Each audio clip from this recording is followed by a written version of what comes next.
Ever wondered why some nations seem to be brimming with joy while others struggle to find a smile? As humans, we're always in pursuit of happiness, a concept as elusive as it is enticing. But what does happiness truly mean?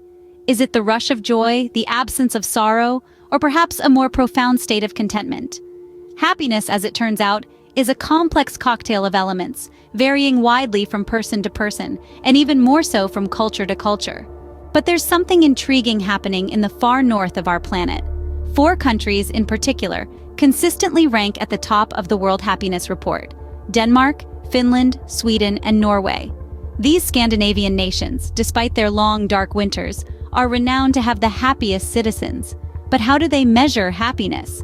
It's not just about wealth or material satisfaction.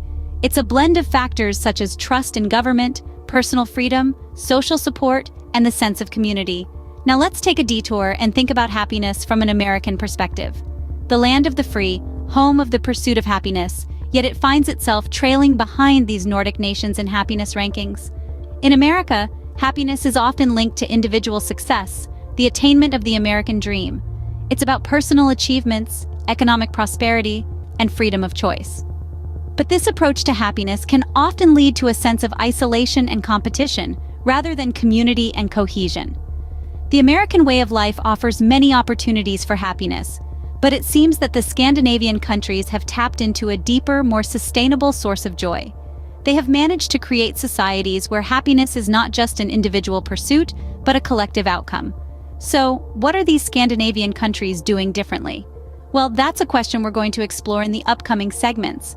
But one thing is certain: happiness, it seems, is less about chasing fleeting moments of joy and more about cultivating a lifestyle that fosters contentment, community, and a sense of purpose.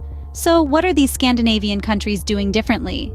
Imagine a cold winter evening, a cozy room, the company of loved ones, and a sense of contentment. Welcome to the Danish concept of Hygge. Hygge, pronounced Hygge, is a quintessential Danish term, so ingrained in their culture it is almost impossible to translate into a single English word. It encapsulates warmth, coziness, togetherness, and contentment. It's about creating a warm atmosphere, enjoying the good things in life, and being present with your loved ones. The Danes are no strangers to dark, cold winters, yet they are among the happiest people in the world. A big part of that happiness comes from their practice of hygge. When the sun sets early and the temperatures plummet, the Danes don't retreat into gloom. Instead, they embrace the darkness, light some candles, and get cozy with a good book or a loved one. Hygge is about appreciating the simple pleasures in life. It's a warm cup of coffee on a rainy day, a home-cooked meal shared with friends, a quiet evening spent by the fireplace. It's about making ordinary moments extraordinary. But hygge is more than just a cozy blanket or a hot cup of cocoa. It's a mindset, a way of life. It's about prioritizing relaxation, comfort, and simple pleasures over stress and hustle. It's slowing down to appreciate the present moment, to enjoy the journey, not just the destination. Hygge also extends beyond the personal to the societal level. Denmark's strong social welfare system, work-life balance, and emphasis on community and togetherness all contribute to the nation's overall sense of hygge. It's no wonder that Denmark consistently ranks among the happiest countries in the world. In our fast-paced, always connected world, the concept of hygge feels like a breath of fresh air. It's a reminder to slow down, to appreciate the simple pleasures, and to prioritize our happiness and well-being. So the next time you find yourself rushing through life, remember the Danish secret to happiness. Light some candles, put on your comfiest clothes, gather your loved ones, and enjoy the moment. Now, that's what the Danes call hygge.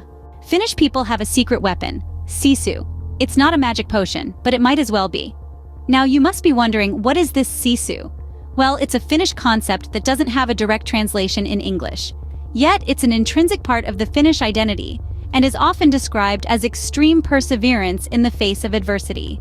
Imagine this: you're in a dark forest, in the dead of winter.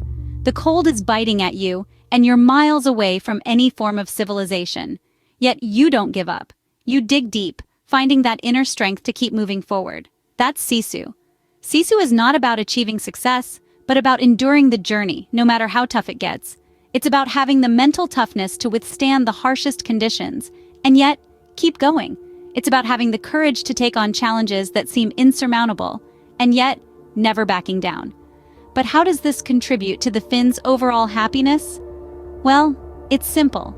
Sisu teaches the Finns to appreciate the journey, not just the destination.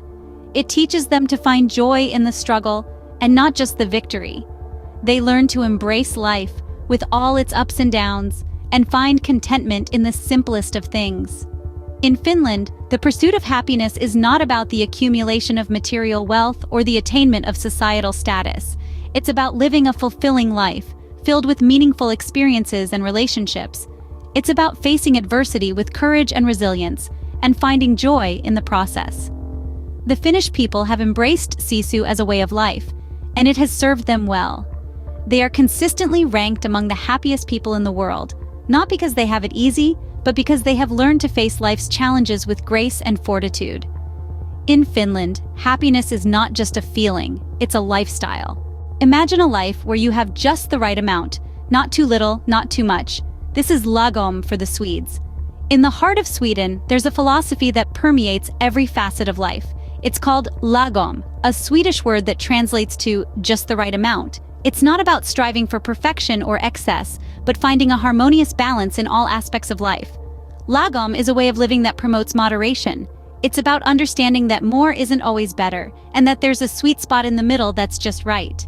It's about achieving equilibrium between work and play, health and indulgence, saving and spending. In Sweden, Lagom influences their work-life balance. Swedes value their personal time just as much as their work time.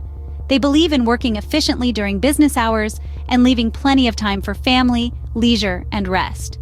This balance fosters a less stressful environment, contributing to their overall happiness. Lagom also extends to their societal values. Swedes strive for equality and fairness, creating a balanced society where everyone gets a fair shot. It's about making sure that everyone has just enough, not too little, not too much. Interestingly, Lagom even infiltrates the Swedes' approach to nature and sustainability. They believe in taking only what you need from nature, leaving enough for others and for future generations. This balanced approach to consumption contributes to a sustainable lifestyle and a healthier planet. When you think about it, Lagom is a fascinating concept. It's about embracing the middle ground, the sweet spot that's just right. It's about balance, moderation, and sustainability. It's about understanding that happiness isn't found in excess, but in balance. So, could the secret to Swedish happiness be this simple concept of Lagom? A life lived in balance, a life that's just right? It's certainly a compelling idea, one that makes you stop and ponder about our own pursuit of happiness. In Sweden, happiness is finding the perfect balance. For Norwegians, happiness is as simple as stepping outside. It all revolves around a beautiful word from their language, Friluftsliv, a concept that embodies the joy of being outdoors. Originating from the poetic works of Henrik Ibsen, this term literally translates to free air life, and it's more than just a phrase, it's a way of life. Norwegians take pride in their stunning landscapes, from the fjords to the northern lights. Friluftsliv is about forming a relationship with nature. It's about feeling the crunch of snow underfoot, breathing in the fresh pine-scented air, and hearing the gentle lapping of waves against the shore. It's about disconnecting from the digital world and reconnecting with the natural one. This connection with nature is a significant contributor to the happiness of Norwegians. It's a reminder that sometimes the simplest pleasures are the most rewarding. In Norway, happiness is embracing the great outdoors.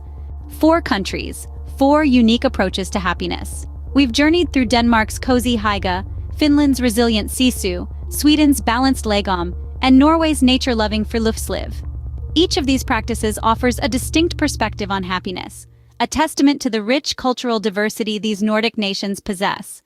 In contrast, the American pursuit of happiness often leans towards individual achievements and material wealth. But perhaps there's something to be learned from our Nordic friends.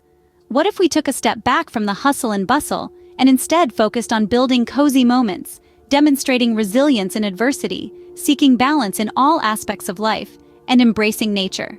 These aren't just foreign concepts, but universal lessons in cultivating happiness, lessons that can be applied regardless of where you live. So how can we learn from these happy nations? Maybe it's time to embrace a little more Hygge, Sisu, Lagom, and Friluftsliv in our lives. Don't forget to like and subscribe for more intriguing explorations into the secrets of happiness.